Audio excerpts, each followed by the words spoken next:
Hey, Shalom. This is Brother Yuan. First and foremost, I want to give all praises to the Most High, Yahweh, by Hashem Yahweh Shah, by Hashem Kakadash. I want to give double honors to the apostles and the elders of Great Millstone. And I want to say Shalom to all the brothers and, of course, the few sisters who are pursuing this truth in sincerity. All right, may the blessing of election be upon your house. The title of this lesson is What Do You See When You Pray? And what Christians will tell you, they'll say, oh, it doesn't matter what color he was. It doesn't matter what color the Son of the Most High was or the Most High himself. All that matters is his blood was red. That's what they'll tell you. When that's the furthest thing from the truth. You see, the Bible is a family book addressed to a particular people. And we've been seeing that be addressed, here as of late, that beautiful lesson that the brothers in Boston did, right? Christians will sit there and tell you, it doesn't matter what color he was. Why is that important?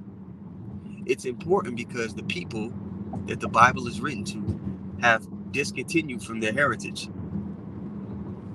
Okay?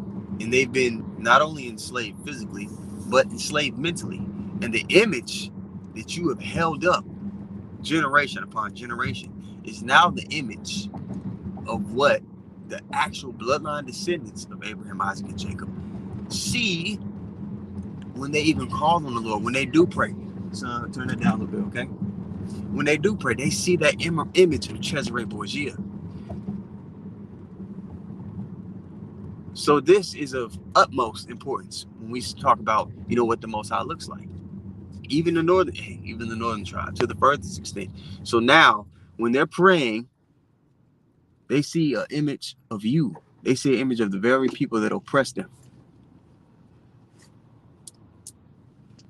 I brought it up maybe a year and a half ago. I did a lesson on Stalin, the dictator of the USSR, and the chicken. One day he invited all his advisors and his council in a room, and he had a chicken, and he plucked that chicken feather by feather in front of his advisors, in front of his council. And while it bled and screamed, they looked on. So he plucked the chicken completely clean, and then he would drop breadcrumbs. And as he dropped those breadcrumbs, the chicken followed Stalin. And he told his council, he said, we could do whatever to the people as long as we give them food. And this devil in this society, he has nourished us. We had to go to him for want and need of all things, pursuant to the curses. And he's the one, that we went to for our resources. So on top of that, and him putting up that image, our people have developed Stockholm Syndrome. They've developed an affinity, a love for the very people that are oppressing them. Israel's the chicken, right? In that scenario. All right? But we know, according to the scriptures, the actual depiction of the Lord. In the heathen, they're scratching and clawing and trying to push that Christianity back on us. When it's biblical prophecy that we will wake up out of that dark sleep, man. When you go to Daniel the 12th chapter, let me pull it up here. When we go to Daniel the 12th chapter, in the 4th verse, it lets us know that knowledge will be increased in the latter times, in the end days. And knowledge is being increased. We're waking back up to our heritage. The bloodline descendants of Abraham, Isaac, and Jacob, right? They're waking back up to their heritage because it was also prophesied that they would discontinue from it. Now, the people over there in the land today, what period of time? Okay, let's go into it. When can they point out in history? See, here we completely forgot that we were so-called Jews, right? And then we had a great awakening, and people and prophets were, reminding our people of who we were, and they were on the highways and hedges. They were teaching in the streets, and this is when they didn't have that. We're having that. We're the ones that fit prophecy, and this is where the bar gets too high for the scoffers. Because when it comes in regards to prophecy, which is how you actually are going to have to discern who the actual children are, is how you're actually going to have to discern who the wicked are. Okay? They can't do it. The bar is set too high. So this is Daniel 12:4. All right? Actually, we'll just start We'll just start at the top here. Daniel 12:1. And at that time shall Michael stand up, the great prince, which standeth for the children of thy people.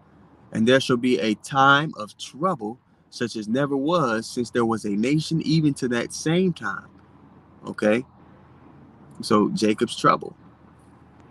And we're going to be here as that's happening, despite what, your pastors and some of your leaders tell you. And at that time, thy people shall be delivered. So look, the trouble's happening. And then in the midst of that, at that time, thy people shall be delivered out of it, right? Everyone that shall be found written in the book. Verse 2. And many of them that sleep in the dust of the earth shall awake, some to everlasting life, and some to shame and everlasting contempt. All right. And we hope to be a part of that number that awaken up to everlasting life. Verse 3. And they that be wise shall shine as the brightness of the firmament, and they that turn many to righteousness as the stars forever and ever. You're going to receive an everlasting name. And, I always like to go to 1 Maccabees 2:50 on down. My sons, be zealous, call to remembrance the works of your fathers. I'm paraphrasing. Actually, let me just go get it, and then we'll come back to Daniel 12. I don't want to misspeak. All right. 1 Maccabees 2:50. All right. We want to receive the everlasting name. It says, now therefore, my sons, be zealous for the law, and give your lives for the covenant of your fathers. Call to remembrance what acts our fathers did in their time, so you shall receive great honor and an everlasting name. The righteous is never forsaken. All right. And we're supposed to be living sacrifices. So those who are the living sacrifices for our Lord always talk about that reciprocation. Right? The same way the Lord laid down his life for us. He said, greater love have no man than this, that a man lay down his life for his friends. In return, we're laying down our life for him. We're living for him. We're standing stiffly for the things of Yahweh Shem Yahushua, right? Now let's go back to Daniel 12. Okay? Because we're going into the point that there's a great awakening for the Israelites that are supposed to happen at the latter time, before the Lord returns. Okay? Verse 3 again, Daniel 12:3. And they that be wise shall shine as the brightness of the firmament, and they that turn many to righteousness as the stars forever and ever. But thou, O Daniel, shut up the words and seal the book. So the book will be sealed. The understanding would be sealed for a time, for a season, even to the time of the end. And that season, when that season ended and the understanding came back in the forefront of the earth, that's how you would know, oh, this is the end time. Because Israel's waking back up to their heritage after they've been scattered to every nation under heaven, dwelling amongst the other nations. Okay? Many shall run to and fro, and knowledge shall be increased. All right? Then you jump down to verse 8. It says, and I heard, but I understood not. Then said I, O my Lord, what shall the end of these things be? So Daniel's inquiring of the end once more. And he said, go thy way, Daniel, for the words are closed up and sealed to the time of the end. To the time of the end. Many shall be purified and made white, but the wicked shall do wickedly, and none of the wicked shall understand, but the wise shall understand. So the wise are understanding what, circling back to the first point, that image that our people envision when they pray has to be stripped for you to really, because that comes with a particular vibration when you see Cesare Borgia when you're praying. That image has to be plucked out, surgically removed from our people for them to even begin to understand. It's very important. You got to realize that, man. When our people are praying, that's what they see, man. They envision Cesare. So that's why Cesare could flat out lie to these people, come back 6 months later and tell them something else, and they believe it wholeheartedly. They just put their utmost faith in this man, even though he's proven himself to be the wicked, to be a liar, to be the devil himself. All right, so,